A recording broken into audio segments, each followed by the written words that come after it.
Guys আজকে আমি গিয়েছিলাম হচ্ছে মাঠে, আর মাঠে গিয়ে উড়বো না তা তো কখনোই হতে পারে না। খোলা আকাশে একদম উড়ছি, এত ভালো লাগছে।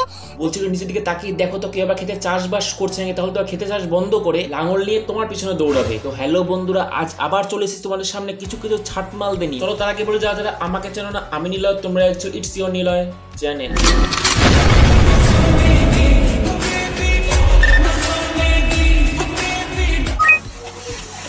রান্নার সময় যদি তোমার নাইটি তোমাকে অসুবিধা করে তাহলে নাইটিটা বুঝে নিও, সেটা যদি ছায়া না পরেও বোঝা যায়, আমি সেটা তোমাদের শিখিয়ে দিচ্ছি।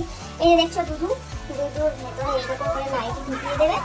ও আচ্ছা, তার মানে মধ্যে কথা হলো যে রান্না করতে গেলে এই দুটো থাকতে হবে, আর শুধু থাকলেই হবে না, এর থেকে বড় বড় করতে হবে। আচ্ছা হ্যাঁ मैं अंधा हूं। তারাগুলো যে কোত্থেকে পায় এরকম লজিক গুলো, একদম বড় বড় উপায়গুলো সত্যি খুব বড় বড়। তবে আমার মনে একটা প্রশ্ন আছে যে বৌদির এত সব বড় বড় উপায়গুলো, মানে এত সব বড় বড় উপায়গুলো কি করে আসে? বৌদির এই বড় বড় উপায় পেছনে শুধু কি বৌদির অবদান নাকি পাড়ার কোনো লোকেদের অবদান আছে? তবে যাই বলো না কেন, পাড়ার কোনো লোকের অবদান ছাড়া বৌদির এত বড় বড় উপায় বের করা কোনো সম্ভবই না।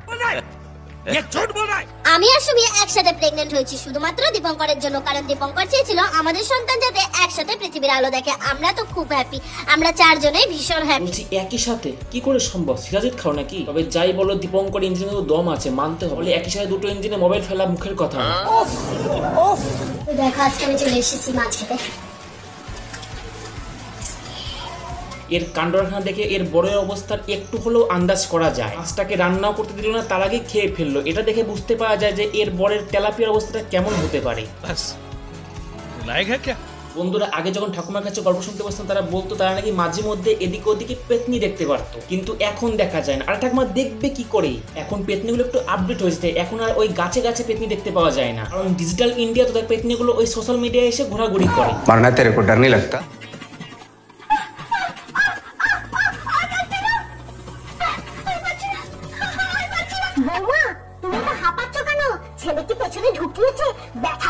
এবার আবার কেমন শাশুড়ি না, মডার্ন যুগের শাশুড়ি মডার্ন হয় একটু হয় ঠিক আছে, এই বলে ছেলে বৌমার ঢোকাঢুকির মধ্যে ঢুকে পড়বে, এতটা মডার্ন হওয়া ঠিক না। তোমার মুখে চিনি দেবো, আপনার ছেলে আসলে প্যান্টটা চেন খুলে দই খাবো। বাবা বাবা, টক মিষ্টির কোনো সিন নেই, একদম ডাইরেক্ট বরের চেন খুলে দই। এরকম বউ ঘরে ঘরে থাকলে তো মিষ্টির দোকানগুলো না খেয়ে মরে যাবে। তুমি শ্বশুর মশাই লঙ্কার চপ পেলে কোথায়? তলায় ঘষাঘষি করছিলাম, দেওর পাঁচবার দিয়ে হাঁপিয়ে পড়েছে।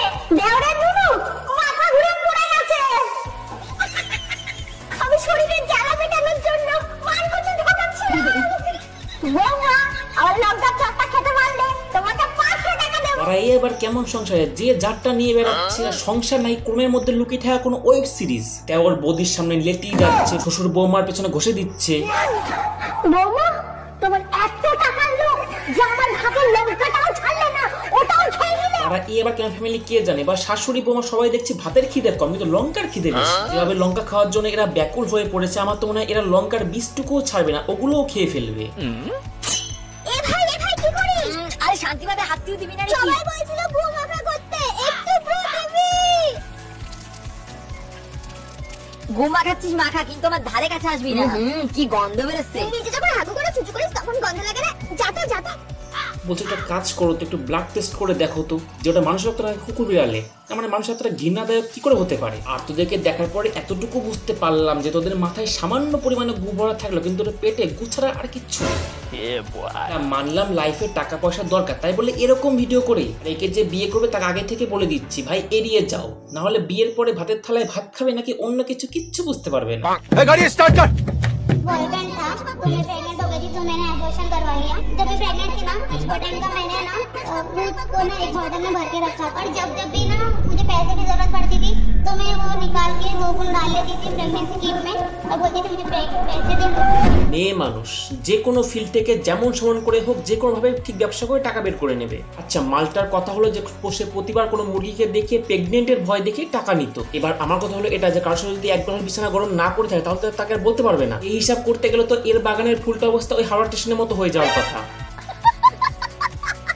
আর এর মতো হাতির সাথে মানুষ কুস্তি খেলে। আচ্ছা, মালটার কি বাড়ির লোক নেই নাকি বাড়ির লোকও এমন যে এই মালটার এরকম ভিডিও দেখে না?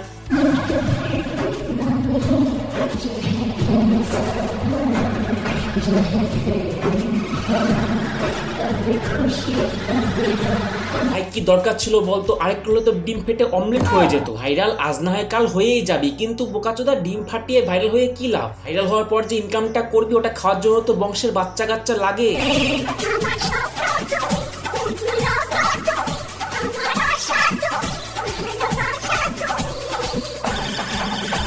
ভগবানের কাছে এটাই প্রার্থনা করি যে ভগবান যেন এর মনে আসা খুব তাড়াতাড়ি পূরণ করে, বড় বড় দুটো 32 সাইজের লেবু যেন খুব তাড়াতাড়ি এ নিতে পারে। বললো বন্ধুর এখনকার ছেলে মেয়েরা এত নিচে নামতে নামতে এতটা নিচে নেমে গেছে এটাকে বোঝা বড় মুশকিল যারা ছেলে নাকি মেয়ে।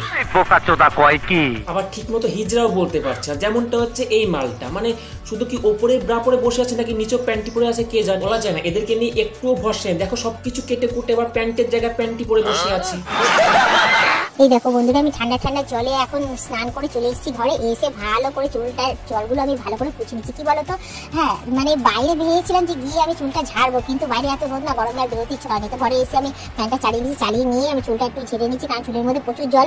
যত্ন নিতেই হবে, ভালো করে যত্ন নিতে হবে। যত্ন নিয়ে একটু টাইট ফিট করতে হবে। অনেকটাই ঝুলে গেছে, তবে দেখতে খুব একটা খারাপ লাগছে না, বেশ একদম প্রজাপতির মতো ডানাগুলো খুব সুন্দরভাবে নড়ছে। তবে আমি শুধু ভাবছি কার হাতে এত সুন্দর জাদু হয় যে ডানাগুলোকে এত সুন্দরভাবে ঝুলিয়ে দিল। আর ভাবছি দাদা এই ডানাগুলোকে এক জায়গায় করে কি করে? এর মধ্যে ঢুকলে তো মনে হবে একদিকে পাকিস্তানের পাখার একদিকে বাংলাদেশে, দাদা মিডিলে ভারত হয়ে বসে থাকবে।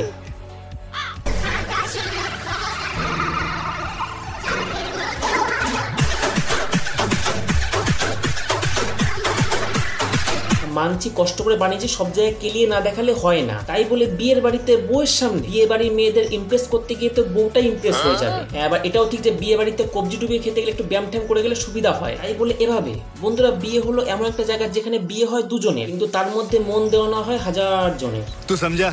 हाँ नहीं तू समझा नहीं। তো বন্ধুরা আজকের ভিডিওটা এই পর্যন্তই। কেমন হলো জানিও, আর ভালো লাগলে ভিডিওটা একটা লাইক, চ্যানেল সাবস্ক্রাইব করে দিও। বাই।